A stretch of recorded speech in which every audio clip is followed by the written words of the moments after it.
Matthew 5:13 says, "You are the salt of the earth, but if the salt loses its flavor, how shall it be seasoned? It is then good for nothing but to be thrown out and trampled underfoot by men." It's kind of a strange thing in this verse. How can salt lose its saltiness? I mean, it's salt. It's the flavor is a chemical reaction in your mouth. If it's salt, then it tastes like salt. If it doesn't taste like salt, how can it be salt? Today we can understand how chemical reactions work. We know about molecules and atoms and electrons and bonds, things like that. In the first century, they didn't know anything about that. I mean, they knew some very basic chemistry, but they didn't know how it worked. They knew that if you mix this with this thing might happen. They didn't know why. They had all kinds of interesting ideas. But I think that there are essentially two things that he could mean by this. The first, he could mean literally that the salt loses its salty flavor. But there's only one way that can happen, and that's through a chemical reaction. Sodium chloride maybe becomes sodium chlorite. I don't know the details of how exactly that would work, but they're very similar chemically. I mean, just a couple of oxygen atoms added. The major difference, of course, is that sodium chloride is table salt. It's what makes things taste salty. Sodium chlorite is extremely toxic. It's a poison.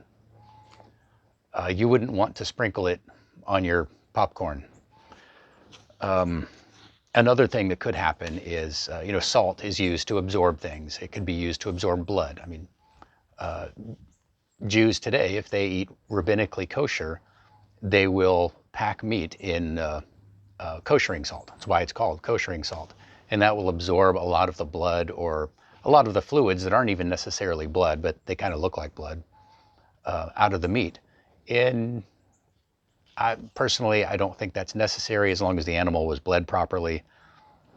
But that's one of the things that salt could be used for, which would make it inedible, especially to a Torah observant person, whether a Jew or former Gentile. Salt was used on many of the offerings. The temple probably used a lot of salt because there was a lot of blood that was being sprinkled on the altar, and all those animals being slaughtered. That blood had to go somewhere. They probably used a lot of salt, maybe other things too, but a lot of salt to absorb that blood, and it couldn't be eaten. So one thing you might do with it is use it to sprinkle on the paths to keep plants from growing. I think the primary lesson is that, understand that Yeshua was speaking to his disciples. He wasn't speaking to the Pharisees or the Sadducees or even the crowds. The crowds were there. They might have been over listening to their conversation, but Yeshua was specifically talking to the disciples. He was saying that they are the salt of the earth.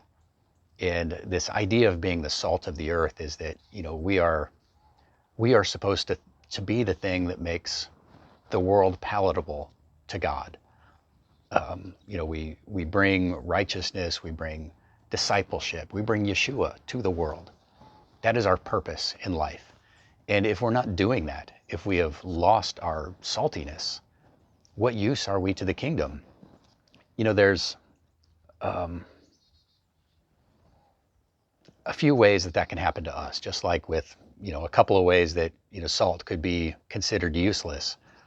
We can be considered useless to the kingdom by failing to obey the commandments. If we're not obeying them ourselves, how can we be good teachers to the rest of the world? If we're not putting our faith in Yeshua for our salvation, if we're keeping the commandments but trusting in them for our salvation, that's not helping the world either. Maybe like sodium chloride, we have become toxic, like that last example of trusting in the commandments to save us instead of in Yeshua. Or we are treating people with contempt. We're not showing love to people. Whether it's our fellow believers or unbelievers out in the world, we're supposed to love everybody. If we're not doing that, then we actually become toxic. We're chasing people away from the kingdom rather than inviting them in. If we are defiled ourselves, if we are living a lifestyle that brings uncleanness into the body of Christ, whether it's, our through extramarital sex, like Paul wrote about, or through idolatry, or all kinds of other spiritual uncleanness that we're bringing into the body through ourselves, we are defiling the body of Christ, like defiled blood. You can't put that on your meat or on your potatoes. You throw it out. It's not good for anything anymore. It can't be made pure again. What happens to the disciple who becomes unsalty? He's thrown out. He is no longer a disciple. Yeshua was talking to his 12 disciples. Now maybe it was the 70 also, or the other disciples who were with him. But he wasn't talking to unbelievers. He was talking to his own people. And just like the wedding guest in the parable of the wedding, where the guest shows up and he's not wearing the right wedding clothes, and the master says, kick this guy out. He's not allowed in here. Who let him in? He was invited to the wedding and he showed up, but he didn't show up the way that the bridegroom wanted him to be there. He disrespected the bridegroom and the master of the ceremony. Our role as disciples of Yeshua first is to emulate him and be his representatives in the world. And if we're not doing that, he'll cut us off. He will kick us out of the wedding just like he did that guy. This is one of many passages that completely throws out the idea of eternal security, that once you're saved, once you are in the kingdom of God, you can never be removed by any means at all. That is, I don't even understand where people get that. There's one or two verses where you might get that idea, but you have to read them out of context and out of the rest of the Bible.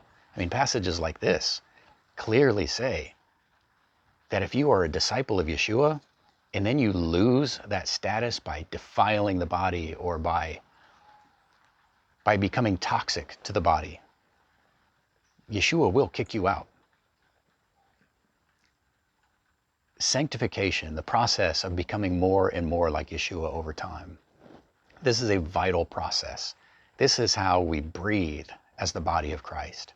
We become more like him.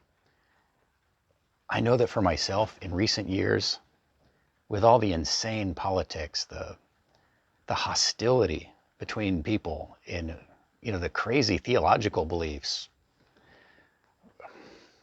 paranoia, it has become very difficult to love people at times, to love even my brothers in Christ.